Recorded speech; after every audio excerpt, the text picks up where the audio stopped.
Kondisi yang terjadi saat ini mengingatkan saya tentang kisah penaklukan Konstantinopel oleh Sultan Al-Fatih pada 6 April sampai dengan 29 Mei 1453. Itu pengepungan di tembok Konstantinopelnya ya. Berarti terjadi selama 53 hari pengepungan tersebut yang menandai berakhirnya Kekaisaran Romawi Timur dan tegaknya Kesultanan Utsmaniyah di wilayah yang sekarang kita mengenalnya dengan Istanbul atau Istanbul di Turki. Nah, hari ini 9 April 2026, Selat Hormuz kan ditutupnya secara resmi pada 28 Februari 2026 ya. Jadi terhitung 41 hari sampai hari ini. Dan kita sama-sama saksikan dia yang namanya males banget saya sebut sedang puyeng dong mikirin antara mengaku kalah tapi gengsi, terus akhirnya maksa oposisi yang harus ngaku kalah. Logikanya aneh gak sih?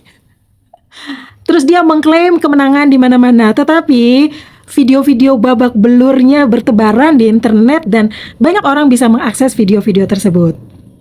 Lalu berteriak menggulingkan rezim oposisi. Malah dianya yang didemo oleh rakyatnya sendiri supaya turun. Tahu kan ya slogan yang terkenal "No King" itu seperti bumerang gak sih buat dia?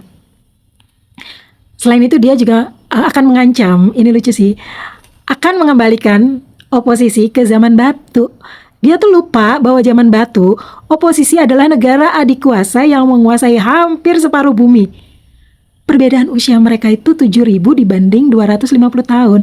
Ini ibaratnya anak kecil yang lagi tantrum, anak TK tantrum, itu mau ngelawan profesor gitu loh. Jomplang banget. Dan masih banyak lagi komedi-komedi geopolitik tingkat dunia di level awkward yang sangat membagongkan. Lalu apa sih yang menjadikan kisah penaklukan Konstantinopel dan penutupan Selat Hormuz menjadi begitu menarik buat saya? Jadi gini ya, kedua kisah tersebut itu didasari oleh satu keyakinan absolut. Yaitu yang pertama, ini sudah menjadi sejarah ya, sudah tercatat dalam sejarah, artinya peristiwanya sudah terjadi. Kota Konstantinopel akan jatuh ke tangan Islam. Pemimpin yang menaklukkannya adalah sebaik-baik pemimpin dan pasukan yang berada di bawah komandonya adalah sebaik-baik pasukan. Hadis ini diriwayatkan oleh Imam Ahmad dan Al-Hakim. Nah, hadis yang kedua, ini masih spekulasi, tetapi banyak yang mengaitkan dengan peristiwa yang akhir-akhir ini sedang terjadi, yaitu akan keluar dari Khurasan panji-panji hitam yang tidak dapat dipatahkan oleh sesuatu pun hingga panji-panji itu ditancapkan di Iliyah atau Baitul Maqdis.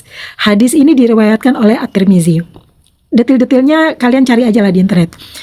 Selanjutnya ya, kalau kita sebagai umat Islam kita melihat pada Al-Quran, walaupun secara eksplisit tidak disebutkan Imam Mahdi, namun para ulama sering mengaitkan ayat-ayat tentang kemenangan Islam dengan masa kepemimpinan beliau yang disebutkan Imam Mahdi itu, seperti yang tercantum pada surat An-Nur ayat 55 dan At-Taubah ayat 33 tentang janji Allah Subhanahu wa Ta'ala bahwa kekuasaan di bumi akan diberikan kepada orang-orang yang beriman.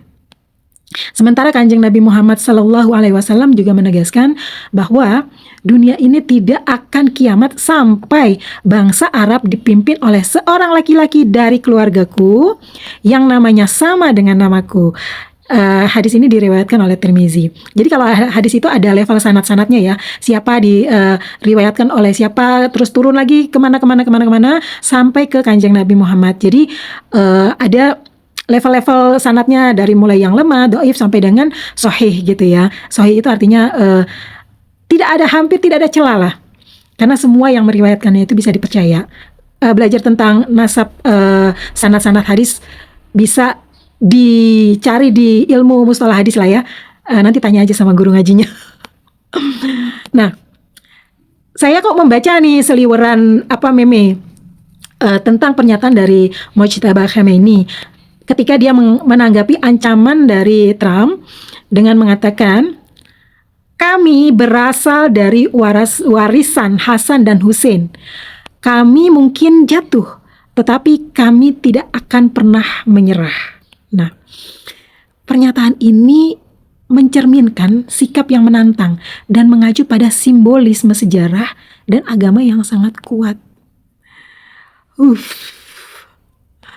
Terasa sekali ya, kalau sebuah keyakinan itu telah menancap kuat, maka efeknya tidak akan main-main. Kita, atau tepatnya saya, secara pribadi masih sangat ingin tahu apakah sejarah 53 hari penaklukan Konstantinopel atas Kekaisaran Romawi akan terulang lagi kali ini. Let's see. Kita tetap berdoa yang terbaik lah untuk kita semuanya ya. Al-Fatihah.